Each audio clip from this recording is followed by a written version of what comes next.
The RMS Titanic was supposed to be a triumph of engineering. Built in Belfast, the ship was the largest in the world in its day.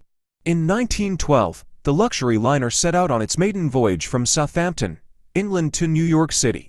People had clamored to reserve places on board. They all wanted to make history as the first passengers on the Titanic. Others saw the crossing as a chance to find a better life in North America.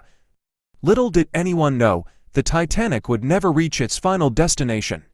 On the night of April 14, 1912, the steamer hit an iceberg, and the maiden voyage ended in disaster. Here are 10 facts about the Titanic you might have missed. Due to the grievous safety errors and overconfidence in the ship's durability, the Titanic was only stocked with 18 lifeboats, each with a total capacity of 65 people. That meant that 1170 people could fit in the lifeboats, which is all well and good, until you consider that the ship had a total population of 3,457 people. What made this worse was that Captain Edward Smith allowed lifeboats to leave without being fully stocked. He let a lifeboat with a capacity of 65 to leave with 27 people. 14 years before the disaster of the Titanic in 1898, a book was written by author Morgan Robertson called The Wreck of the Titan.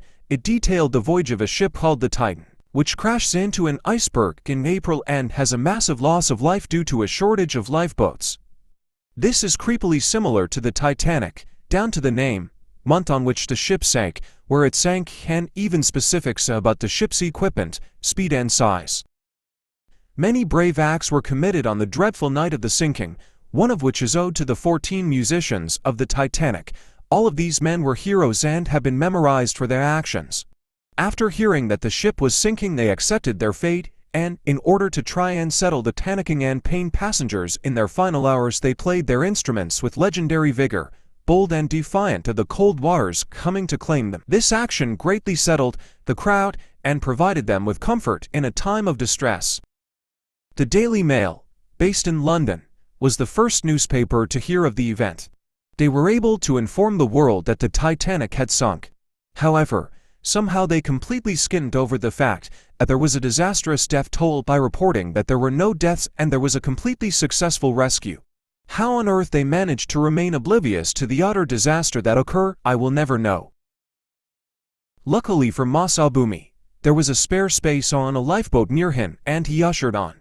Due to his lucky escape and the fact he was the only Japanese passenger on the ship, when he returned to his country of birth, he was greeted with a fair amount of media attention and became a minor celebrity. This fame was short-lived, however, as back in the United States, a first-class passenger named Archibald Gracie wrote a vicious commentary on him, falsely denouncing him as a stowaway.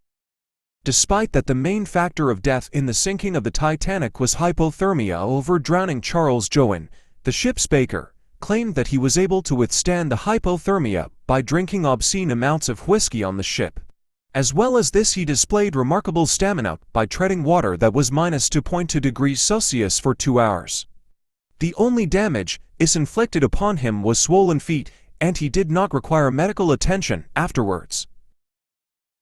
Despite the catastrophe that happened on the 15th of April, 1912, the Titanic's company, the White Star Line, had only had 2 fatalities previously, which is impressive if you consider the company was founded in 1845.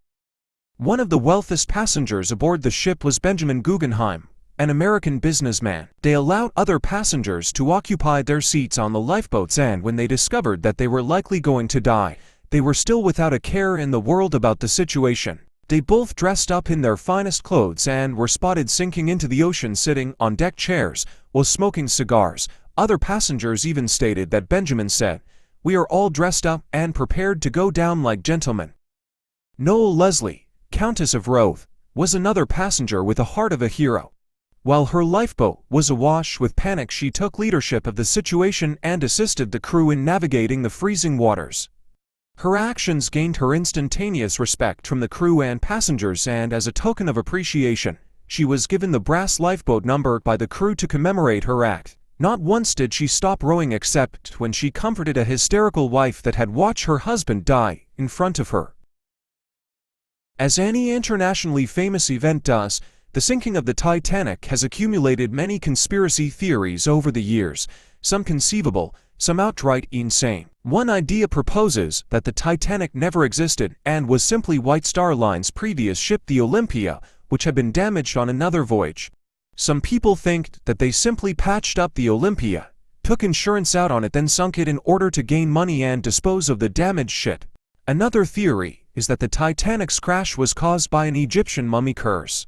William Stead was a prominent English passenger who was heavily involved with the spiritualism movement and had spent the last few years preaching that a cursed mummy was wreaking havoc about London.